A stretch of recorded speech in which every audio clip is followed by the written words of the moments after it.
Ma'am Lisa Araneta Marcos, hindi ninyo ako kalaban. Wala akong sinasabi ng masama. Hindi lang ako makakampanya noon. Alam mo, iniiwasan ko ito. Itong panahon na ito talaga ang iniwasan ko kasi mapipilitan ako ngayon magsalita laban ng mga tao sa gobyerno. Alam mo,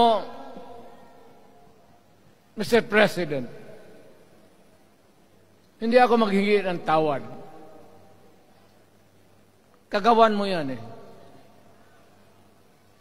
It is your responsibility sa sarili mo.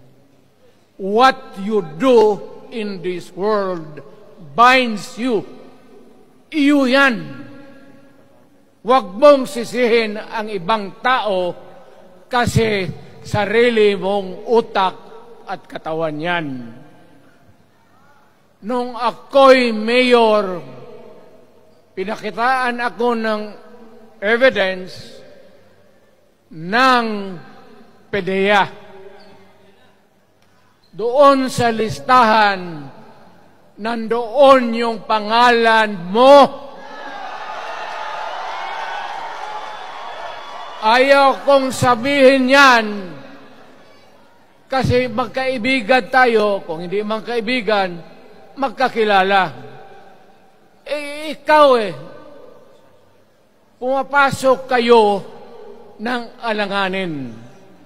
Mr. President, baka susunod ka sa dinaanan ng tatay mo.